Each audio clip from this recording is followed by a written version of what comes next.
on, everybody? Thanks for joining me on my channel, Brutus on Baseball. I have been a little bit slow at making videos recently because I've been under the weather.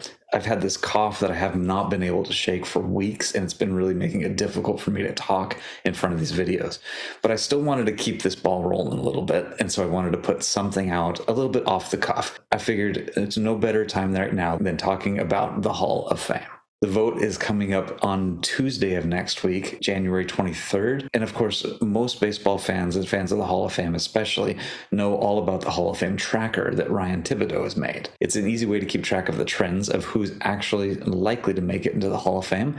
And I wanted to walk through it with you today to orient you to it if you're not familiar with it, and to talk about some of the results, some of the player votes that I'm seeing and what it appears is going to happen in this year's vote. These voting results this year are going to shake things up a little bit. So let's check them out. I'm going to share my screen and we're going to talk all about them. All right, everybody. For anybody that's not familiar with it, I'll walk you through a little bit of how it works, how it looks.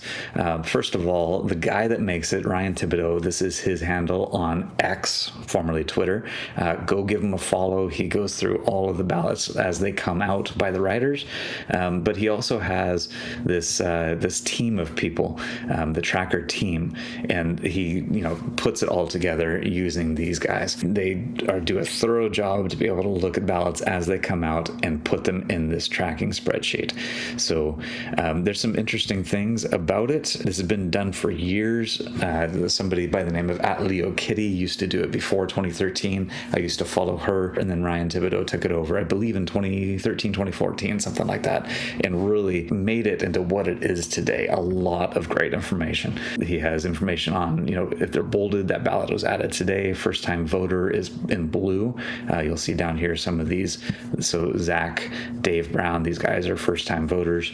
And then he keeps track of how many players are on each ballot. So 10 players that were submitted on a ballot. There's been 61 of those. 9-player ballots has been 19, and all the way down there's been blank ballots. There hasn't been any blank ballots this year. That's actually really great. There's been 2 1-player ballots, 6 2-player ballots, things like that. So you can kind of see what the overall trend of how many names are being put onto these ballots by these writers. And then just how it looks. You've got each player here. I'll go through each one in the video today just to talk about them, even if for just a split second. How many public ballots there are, plus the anonymous ones, writers that don't want their name tied to their ballot, and the percentage of ballots that are known. So 45% or so of the ballots have been made public out of the total number of writers that are expected to vote. It's an estimated number of ballots cast. And if you need 75% for election, you need 288 out of that 384. And the details of the votes are down here below. All the different writers, who they voted for. The green means they added that person. So David added Carlos Beltran to his ballot and took off Omar Vizquel this year. So we'll talk a little bit about that, but this is a lot of detail we're not really going to get into too much. They do have links down here of if they put out an article or where they posted it, on what date. But what we're really going to be focusing on today is all this information up here. There's a lot to go through, and I'm going to try to focus on the most important things. So what we've got here is the number of votes that a player has gotten is this line, and the percentage of the overall votes is the first line. So that percentage is kind of telling us, are they tracking well, or are they tracking below? Are they even going to make the 5% threshold to make it onto another ballot next year? So that's what we'll be walking through. The ELIM, that means they've been eliminated for this year. They will not be able to make it. But down here is either are they safe, essentially, to get onto the ballot for next year, and if they are not safe yet, how many more votes do they need to reach that 5%? So Mark Burley, for example, he's got 13 votes. He needs 7 more out of all the remaining votes to make sure he gets 5% and stays on the ballot for next year. Their 2023 actual percentage, and then the difference between their pre-results, their public results, and what their actual percentage at the end of the day was. A lot of information down here, but this is what we're going to focus on that's really important. Gained votes from last last year, lost votes from last year, and then the net plus or minus. Have they gained or have they lost overall? Now, the one thing that I'll say is all of this is an estimation right now. Like we said, we've got about 45% of the votes in right now. So this is just a guesstimate. There's still 55% of the ballots to be counted, a large portion of which will never really be made public, and are voters that don't want their ballots known. So there's going to be a portion of the writers that we just don't know how they vote or how they're going to vote. But what we do know is that the writers that put out their votes early, they put it out publicly, they tend to have larger ballots, 10-player ballots, things like that is more common. And the ones that don't ever release their ballots are usually smaller hall guys. They vote for fewer guys, and they vote for the more traditional stats rather than the new stats like WAR and WAA. They don't look at that as often. So that's an overgeneralization, but we do know in the trends that guys that are kind of analytics darlings, somebody like Andruw Jones or Todd Helton, Scott Rowland last year, they typically trend higher in the public ballots than they do in the private ballots.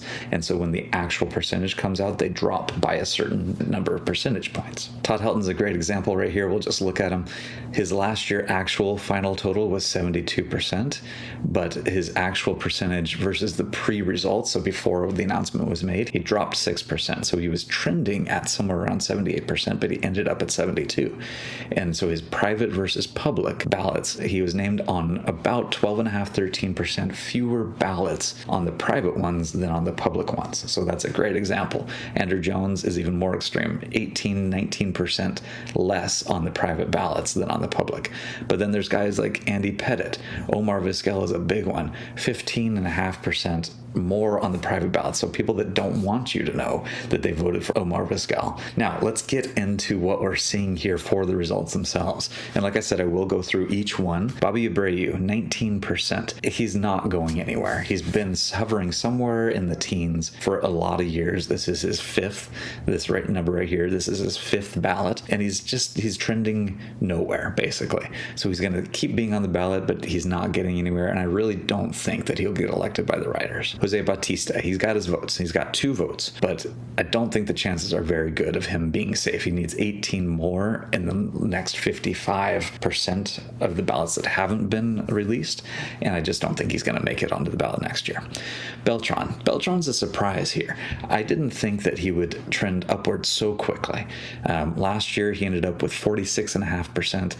This year, he's jumped 20 percentage points in the ballot so far. That's going to drop. He's probably going to end up somewhere in the mid-50s, but he's turned 16 votes, so there's 23 new votes for him, and he's lost 7 votes, so he's turned 16 new votes in his favor, which is a pretty big number. That's great for him. I am a little bit surprised that a lot of people started voting for him, didn't make him wait a little bit longer, or I figured there would be a large contingent that just would never vote for him, kind of like the steroid guys. So we'll see. That might actually still be the case, but we'll have to find out. Adrian Beltre, not much to talk about here. 98.9% of the vote. He's going to get in. First ballot Hall of Famer, no question. Mark Burley, 7.5% is what he's trending. He only needs 7 more percentage points. He's going to make it onto another ballot, but he's never going to go anywhere either. He's going to be one of those guys that's always hovering around 10% for his full 10 years. I don't think he's going to be elected. He's lost 5 votes, though, this year, so we could see his percentage dropping pretty significantly from the 11% almost that we saw last year. Bartolo Colon, he got his 1 vote. It's always a pleasure for some guys to be able to get their 1 vote for the Hall of Fame. That's meaningful for them, but he's not going to make it next year. Adrian Gonzalez, he's not going to make it into next year's ballot, that's for sure.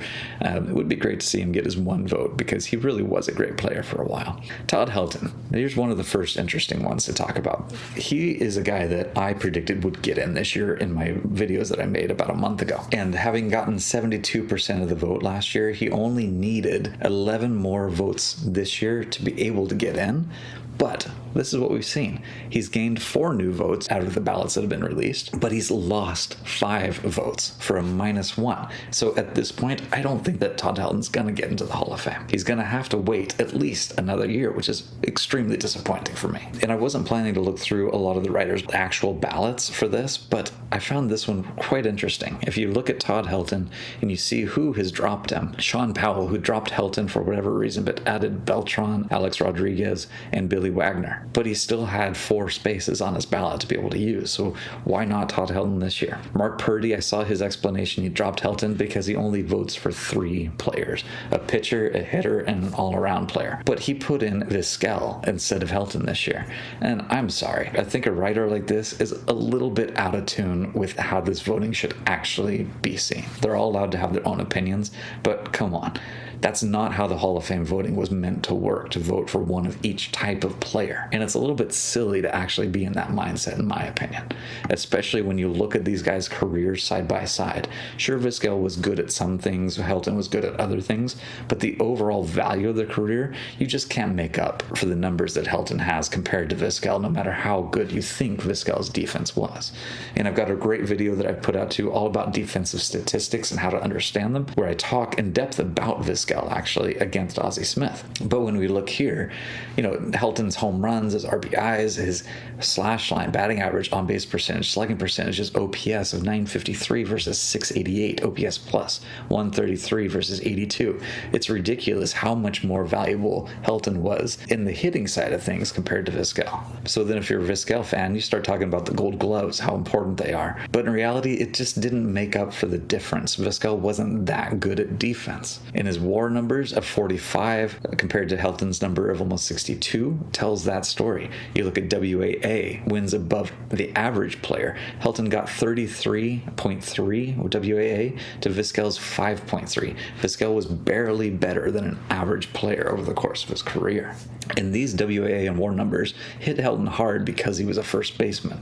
There's an automatic kind of deficit that first basemen have to make up for these numbers. But if you look at their R-field numbers, this is actually the runs from fielding. Helton wasn't that far behind Vizquel. He had 76 total runs saved, and Vizquel had 129. So even though Vizquel played a way more important position on the field, Helton wasn't that far behind him, and he just gets dinged a lot because he's a first baseman in the WAR calculations. But I digress. I'm not here really to slam writers to talk Helton versus Vizquel, who you should be voting for, but I just think it's a little bit silly that Helton's not going to make it this year because a bunch of voters seem to just arbitrarily drop him. Another great example is Mark Saxon. I haven't seen an explanation from Mark Saxon, but he dropped Beltran, he dropped Helton, he dropped Pettit, he dropped Francisco Rodriguez, he dropped Billy Wagner, but then he added Vizquel and Sheffield, and he still had 3 spots on his ballot. So let's move on from Helton. I'm going to have to accept that he's not likely to get in this year. That's okay. Next up, Matt Holliday. He got his token 1 vote for the year. That's great. Torrey Hunter, he's got 7 votes, 4% better with the private votes versus the public votes. And so once again, he's likely to make it onto his 5th ballot, but he's going to be hovering somewhere between 5 and 10% during his 10 years on the ballot. He's a really great player, but just not quite good enough to be a Hall of Famer. Andruw Jones, he's trending at 72%, but this is one of those guys that drops big time once the private ballots come out. He needed 66 votes. He's only turned 3. He's not going to make it this year, but I still think he's on track to perhaps make it in the next 3-4 years before his balloting's done. Victor Martinez, he got his token vote, not going to be on the ballot next year. Joe Mauer, this is a surprise to me. I did not think that Joe Mauer was going to go in on the first ballot into the Hall of Fame. I thought he was going to have to wait 2-3 years, something like that. But it's really looking like he's going to get there in his first year. His percentage is 83.3% compared to Todd Helton's 82.8%, but there's a difference here. Joe Mauer seems to be named on a lot of ballots that have fewer players, and that usually does pretty well with the private ballots that aren't released ahead of time, meaning that this number of the difference between the private and the public is likely to be positive, something like Torrey Hunter or Andy Pettit, rather than a guy like Helton or Andruw Jones. So whereas Helton and Mauer are trending pretty evenly right now, Mauer is likely to do better with the back half of the voting, and therefore won't drop like Todd Helton does. But if Mauer maintains the 83%, he's going to sail in on the first ballot. So another one I didn't see coming. My bad. I'm going to have to adjust my videos going forward. Andy Pettit, 15%. He usually does better with the private ballots. He's going to be on there again for his 7th ballot, likely to stay somewhere in the 10 to 20% range. He's not really moving, but he's likely to stay on for his full 10 years. Brandon Phillips doesn't have a vote, won't make it on next year. Manny Ramirez, let's talk about Manny Ramirez, Alex Rodriguez. together, trending about the same as what we typically see. And they haven't moved. This is 8th year for Manny Ramirez. He always gets somewhere in the high 20s, low 30s. Alex Rodriguez, he's been somewhere around 35 to 40% for all 3 years that he's been on the ballot. Continue to do so. I don't see them moving anytime soon, and they're not likely to ever be considered until Barry Bonds and Roger Clemens get in. If they get in someday, then perhaps people will start looking more at Manny Ramirez or A-Rod, but not quite as likely because they do have the failed tests or the suspensions that Barry Bonds and Clemens don't have. Jose Reyes hasn't had his vote yet, but he's not going to make it next year. Francisco Rodriguez, he's lost 2. He was at 7.5%, but he got 10% last year, so even if he loses a couple, he's still likely to make it for his 3rd ballot. Jimmy Rollins is going to carry over to his 4th ballot. He's around 14%. He's going to likely end up somewhere between 15 to 20%. Sheffield is an interesting case. He's trending way up this year. He's gained 12 votes and lost 0. But it's a little bit too little too late for Gary Sheffield. He's trending about 73.5%, but he drops about 13%, so he's likely to get somewhere around 60%, which is still an increase from 55, and he's been increasing for the last several years, but the momentum has just come too late. And a lot of the articles written by writers have come too late as well. Gary Sheffield is one of those guys that was lost in the shuffle for his first 5 or so years, with a lot more deserving guys on the ballot compared to him. And he was dismissed immediately by a lot of writers as a PED user. But I think that Gary Sheffield is one of those most misunderstood players in the game of baseball. If you're a Brewers fan, I don't blame you at all for hating Gary Sheffield. There was a lot of animosity there early on in his career. But I do think that Gary Sheffield is one of those players that was young, he was immature, he didn't know how to carry himself, and he faced a lot of adversity early on in his career. He accused the Brewers of a lot of racism behind the scenes, which honestly I wouldn't be surprised about in Milwaukee in the 1980s. And throughout his career, he was very abrasive at times. He just didn't care what people thought about what he said, and he would just say whatever was on his mind. But he was a great player. And there's been a lot of articles put out about Sheffield this past year to discount all of his ties to PEDs. He worked out with Barry Bonds in that offseason when Victor Conti brought the clear and all that stuff, and Gary Sheffield admits that he used some of that material, but he didn't know what it was. And after a couple weeks of working out with Barry Bonds, they got into a spat, he walked away, never to work with the guy again, and then his name was put into the Mitchell Report because he was there. Do I think that Gary Sheffield used some sort of PED? Yeah, probably. Do I think that he knew what it was, what he was doing? Probably not. Do I think that was a bad decision on his part? Yeah, absolutely. But do I think he deserves to have his career stained from it or his reputation tarnished for the rest of his life? Absolutely not. I think Gary Sheffield should have been in the Hall of Fame a long time ago. As it stands, Gary Sheffield, I can almost guarantee you, will get into the Hall of Fame in one of the veterans committees in the coming years. And they're likely to vote him in because they know he was one of the best hitters of their generation. And to close this out, let's talk about James Shields. No votes yet, probably not going to get any. Chase Utley, way higher than I expected. I expected him to fall somewhere in the teens or 20s for percentage total. He's trending at 43.7%. And this changes my perspective on him completely. Even if he gets somewhere in the 30% by dropping with private ballots, I still think that is a great first showing. It makes me rethink that he could get in that 10-year span that he has on the writer's ballot. It'll be interesting to watch what his final percentage is, but I'm happy to see it's as high as it is. Omar Vizquel, this guy trends way higher with the private votes. I don't know why people are even considering him. He wasn't as good defensively as everybody seems to think he was when those Gold Gloves were handed out based on popularity back in the 80s, 90s. And all of the allegations that have come out against him for sexual misconduct, I just don't understand why people validate voting for him anymore. But he continuously makes it. He was at 19.5% last year, which is a huge drop from his first couple seasons. But because he does so much better with the private voters, he's likely to still get into that 20 to 25% range is my guess, especially after gaining 2 votes. Billy Wagner's another interesting one. one. He's in his 9th year on the ballot. He only has one more after this. He's trending well, almost 80%, but he's only flipped 6 votes here. But he needed 27 to be able to get in this year. And 6 out of the first half or so just isn't good enough, especially since he doesn't do nearly as well with the private votes, minus 18%. So I expect that he's going to get better than he did last year, 68. He'll probably jump into the low 70s, maybe around 70 to 72%, but I just don't see him getting in this year. And I'm still optimistic that he will get in next year, but we're going to have to wait and see. And then David Wright is the last guy on this list. He's at 7.5%. I'm happy to say he's likely to make it to his second ballot.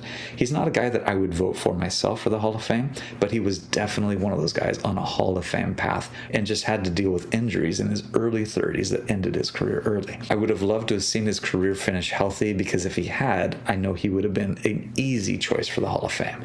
But that's not how it happened, so we get what we get, but I'm at least glad to see that he'll make it to a second ballot. So it looks like there will be a 2-player Hall of Fame induction ceremony this year for certain. Adrian, Beltre, and Joe Mauer, extremely likely to get in, and it'll be really fascinating to watch if a third name is called. Todd, Helton, or Billy Wagner. Those guys are right on the cusp. Everybody else is going to fall short this year. Sheffield, I think, made great strides in his last couple of years on the ballot, and he's likely to get in through the Veterans Committee because of this showing, but he's not going to make it through the writer's ballot. I hope you were able to learn something by watching this video today and walking through this spreadsheet with me. I'm excited to find out what happens next Tuesday. I love this time of year every year when it comes up, and I think it's one of the things that makes the baseball off-season one of the best off-seasons in all of major sports. As always, keep talking baseball in the off-season.